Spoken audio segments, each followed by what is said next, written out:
guys? Okay, I know it's been a few days, and I am sorry I did not get back to the videos very quickly. We're still trying to settle in and get things taken care of, and I still got a bunch of stuff to do today, and anyway, moving. So, we've kind of decorated for Christmas. We've got some things up. I'll turn my computer so our tree is right there. We don't even have it fully decorated yet, but there's a few decorations over there. I'm gonna buy a few more Christmas decorations. We don't have very many right now, but I bought these two yesterday. Thought they were cute. And I didn't really have very many craft things to use to make Christmas decorations with, so. But these were pretty cheap. These were only $1.25 a piece, so I got those at Family Dollar. I'm going to put those up today. Gotta finish taking care of the kitchen stuff today, or at least try. I've got a bunch of dishes to do. We got the gas turned on yesterday. Yay. Which is awesome, because now we can cook. Because our stove is gas, and we can use the shower, and we can do dishes now. Yeah, so. There.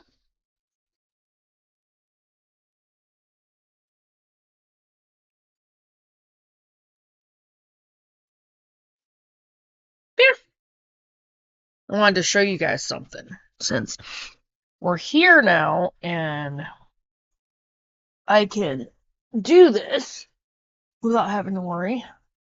You'll scrap that in the trash for me, please. Come here.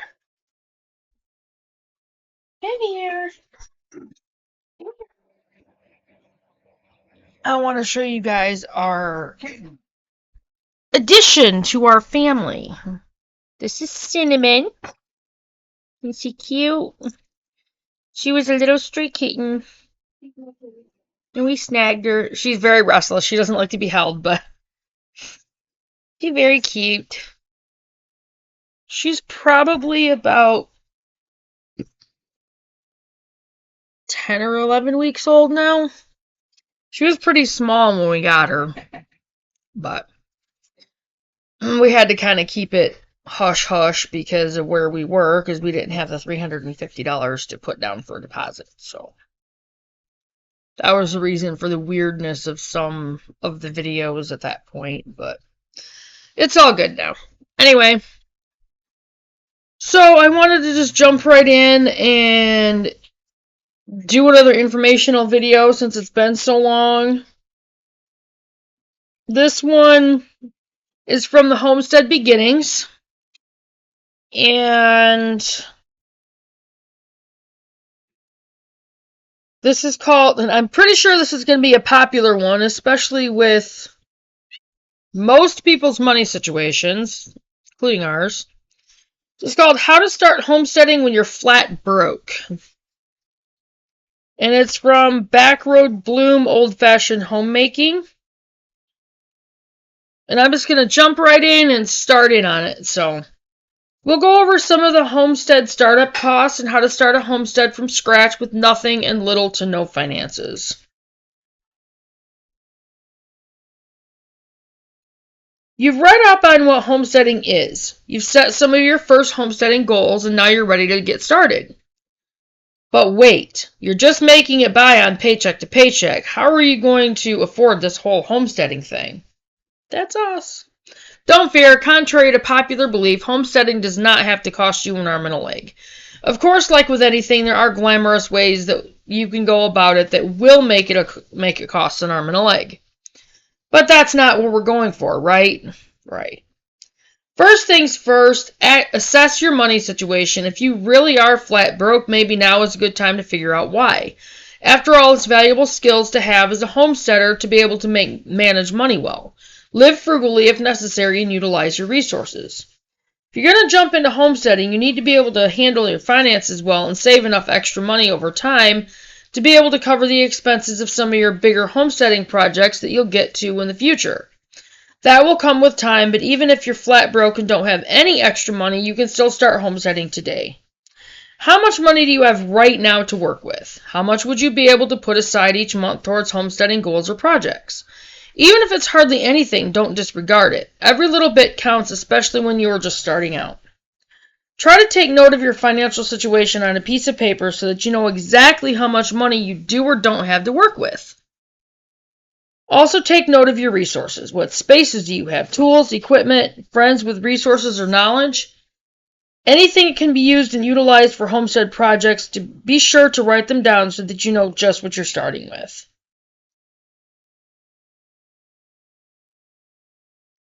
Okay. I'm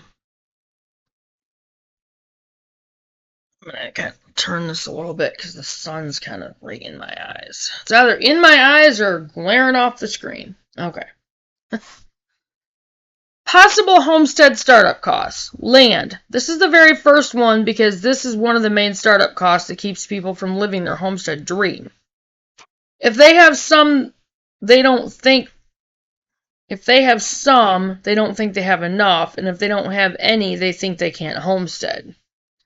Of course, land is extremely convenient if you are planning on having a large garden or caring for different homestead animals like a dairy cow, chickens, sheep, and pigs.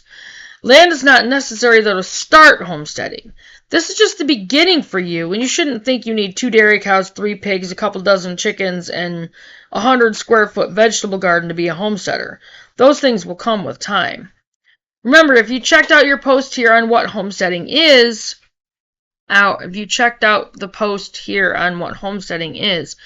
you know that homesteading is more about the lifestyle rather than the land or the buildings that you have, with the lifestyle being one that values self-sufficiency and oftentimes resourcefulness. If you are flat broke, you probably can't afford to purchase land at the moment. If that's the case, then take a look at what you already have to work with. Do you have a backyard? Is there a community gardening area that you could utilize? I have even heard of homesteaders that are extremely successful homesteaders now, that when they were flat broke, borrowed a small plot of ground from a neighbor to plant a garden in exchange for something they produced.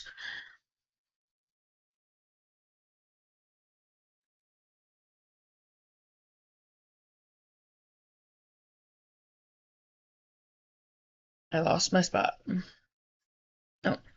This is called bartering, and it's an awesome way to make ends meet when you don't have the money to pay for something or you don't have the resources available to you. We'll get into bartering more in a bit. Even small yards and neighborhoods can house a small garden and maybe be home to a few laying hens. Check with your local ordinances to see if that's a possibility for you. Sorry, my back hurts. This moving thing has kind of wreaked havoc on my back. You can also start composting with just a few bins right outside your home. Start where you're at and do what you can, no matter how much land you have. Excuse me for just a second, I gotta do something real quick. Alright, sorry about that, guys. Alright. Start where you're at and do what you can, no matter how much land you have. And that's exactly what we were talking about with that homesteading mindset. Start where you are. You don't have to have lots of land to begin homesteading.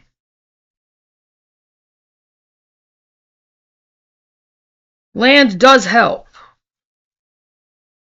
but you don't have to have it to start.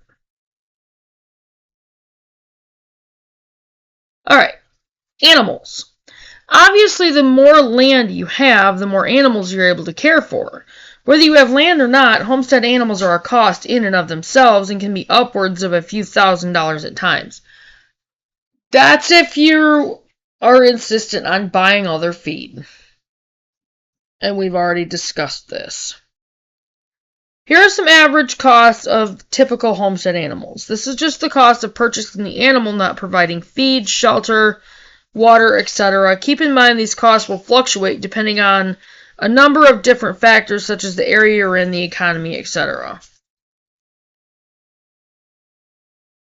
A dairy cow, $900 to $3,000. It depends on how you choose to raise them. Laying hens, purchased as chicks, $1 to $5 each. Sheep, $150 to $250 per ewe. Pig, purchased as a feeder piglet, $35 to $200. Bees, $95 to $130. $135 for 2 pound a package. I will not go for a package. Take note of the animals you would eventually like to have on your homestead. Now, can you afford any of them right now in this moment?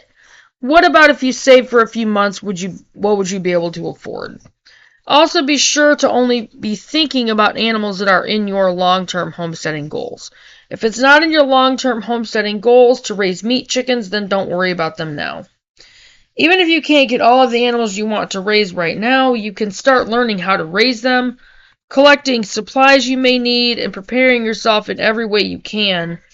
And when the time comes that you are able to purchase and raise all of your own homestead animals, you'll be knowledgeable and ready. Tips for homesteading when you're flat broke. Barter. Like mentioned before, bartering is when you don't pay cash for something, but rather you do a trade to provide the other person with something that they value enough to give you what you're wanting. If you don't have the cash to pay for the feed for a dairy cow, try bartering with a local farmer who sells the feed. You could offer to pay them in raw milk or other dairy products or anything else the farmer would find valuable. Get creative. Sometimes you just have to get creative. Always be aware of the things that you have and what can be utilized on your homestead. Before you purchase anything, be sure you don't have something already that can be used. Think outside of the box in every situation. Be resourceful. Along the same lines as being creative is being resourceful. Utilize what you have. Can you use some old pieces of wood that you found dumped on a road to build a trellis for your tomatoes? Can you ask a friend who has a garden if they could save some of their seeds this year to let you plant? Be patient. Like mentioned before, if you're just starting out and you're flat broke, you're probably not going to have a dreamy homestead with all the land and animals you can imagine. That may not even happen for several years, but be patient. Enjoy the efforts that you're putting in now and remember to treat it as a lifestyle. Set your goals and work towards them, but don't be so caught up in what you don't have yet or what you're not able to produce that you forget to appreciate where you're at and how far you've come. Something to keep in mind is that oftentimes the money and effort that you put into your homestead will pay itself back in time. If you plant an apple tree now and you spend the $30 to $50 on the tree itself and all of the effort in planting it and caring for it over the years, someday that apple tree will be producing upwards of 500 apples a year. You'll have apples to eat, apples to dry, apples to freeze, and apples to can. I'm confident that $30 will pay itself back in 1 year of production. Just remember this, when you're putting money and effort into your homestead dream, even when times are tight,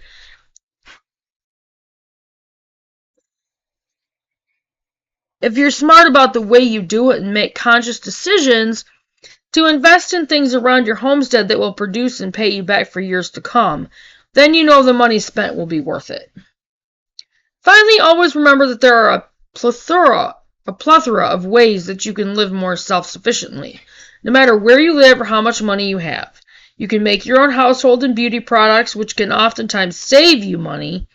This can be considered just as much as raising a dairy cow and planting a garden. Plus, making all those things is much healthier for you, because you don't get all the chemicals in the homemade products that you will in store-bought products. Do what you can with what you have where you are. Continue to learn and embrace the lifestyle. Where are you at in your homesteading journey? What creative ways have you found to combat any money challenges? Let us know in the comments.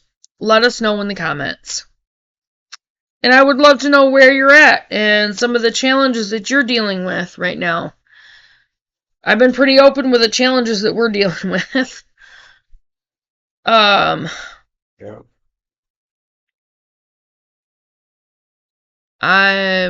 As far as the investment goes, I don't know, but I'll raise money if that's necessary. So, and when I get out on the property, the spring especially, I'm going to definitely be gathering up the blackberry canes to sell. I already figured that one out. So that's going to be one of the things. And the soaps. So I'll have to get my son to send down the rest of the soap supplies. Can't make them without the supplies. So anyway, his money situation has been a little bit on the tight side as well. So we're trying to work with him on that one. Plus, I start my certification classes in January for live ops for the Intuit program. And I've got to get another desktop computer. So I'm going to have that by the end of December. So I'm trying to save for that. So anyway. But that's how to start homesteading when you're flat broke. From the Homestead Beginnings section of the homesteading board. Anyway. So this is again the start of putting out videos every day and trying to do at least several a day on days that I don't have to work, which I don't have to work today and tomorrow.